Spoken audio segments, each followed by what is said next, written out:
out of all the card tricks I perform for people in the real world, one of the most dependable tricks I perform that always gets big-eyed, loud reactions is Bigger Finish. It's just that kind of trick. Now, if you're like me, you've been in Magic a while and you're kind of sophisticated and you're maybe not necessarily impressed with a jumbo card, but lay people have never seen a jumbo card before. So to them, this is an inherently weird, magical, crazy object. If you can add to the appearance of this jumbo card another effect, the idea of separate cards fusing together to a jumbo card, you have another level of magic. If at the same time you reveal the identity of a selected card, now there is so much going on, so much theater, so much power, so much eye candy, no surprise, this sucker is bulletproof, okay? It's the kind of thing, you're gonna use it a lot, you're gonna be happy, you're gonna think that this was a really good investment in some strong magic. Now, there's a billion different things you can do with this. I'm sure you'll play around and come up with some of your own ideas, but let me show you a few things that I've done with it over the years with really good success. First, how to load this in the pack. Typically what I have it folded in half, folded in quarters, and I have it in my pocket, okay? Either my front pants pocket or maybe a jacket pocket. And when I usually don't open with this trick, and so after I've done a card trick or two and maybe the deck's been shuffled, I just make sure the force card, in this case the 10 of hearts to match that one, is on top of the pack, all right? Then all I have to do is put this deck in my pocket. Maybe I'll do something else, some coins, some mentalist and something, and then let me show you one last thing I think you're really gonna like, one of my strongest card tricks, blah, blah, blah, and I take the deck out. Now, when I take the deck out of my pocket, because I already had this folded gimmick in the pocket and the force card on top of the deck, now when I take the deck out of my pocket, I am totally set. Now, you'll see from the front here, the very bottom looks teeny bit, you can barely even see it here on camera. But my point is, if I'm holding the deck like this with the folded card in bottom, nobody sees anything. The last thing they're thinking of is, hey, I think there's a folded card under there, okay? Nobody sees anything. You're set up here, and you are good to go. So the first thing I do is force this.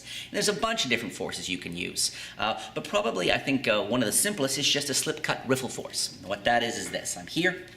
I just grab about half the deck and I slide off the top card with my thumb as I just cut the pack and keep a break. That simple. Just cut the pack, keep a break.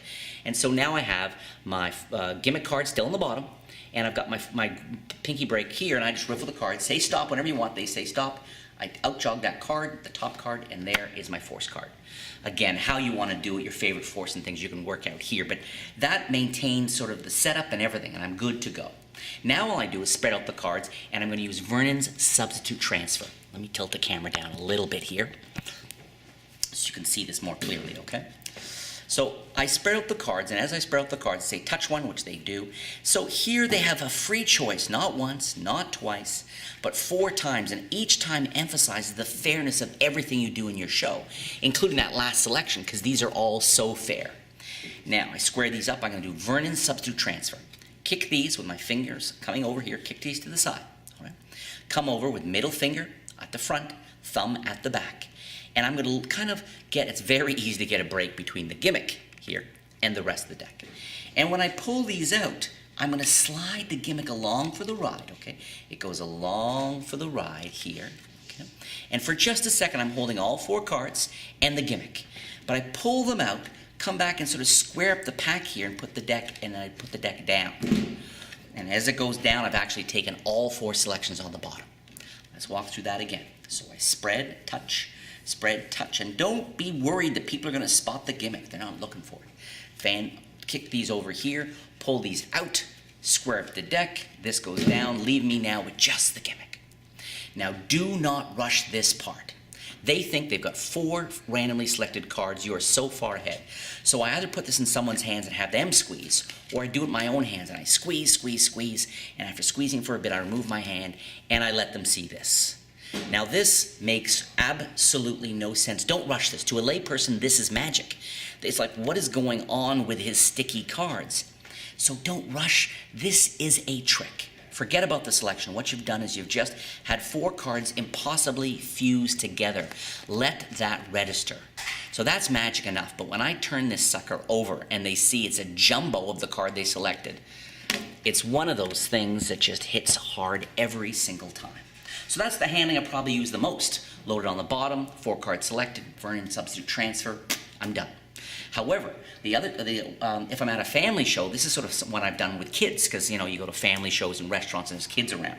And this is even easier, because you just have the jumbo card folded in quarters in your right pants pocket, just the front there, okay? Now what I can do whenever I want is I force my 10 of hearts, any old force I want to do. Okay? Then I have 4 cards touched. It's just like before. 4 cards are touched, 4 cards are touched. They can be any old 4 cards, okay? And I ask, what are the odds that your selection is one of these? And we can talk, have a bit of game there. I say, but watch. All 4 cards are going to make them vanish in full view. I go, watch. I go, 1, 2, 3, and just like that, look, they vanished. They're gone. You don't seem very impressed. Okay, well, look. Switch is done. So all I do is make a joke of it, get a laugh from it from a group, and this is great for a stand-up show. Cards have vanished, put them in my pocket for a second, leave my fingers in there, though, and then when I see it's not flying, I just kind of come out like that, say, you're not very impressed with that. Okay. Later on, people will not even remember that you put them anywhere near your pocket, because it's such a quick, gaggy thing, okay? Then I'm here like this, and I press and press, or give it to the birthday girl or boy to press, and then boom, they open that. They can open up, or I can open up and say, was this your card? And again, bedlam.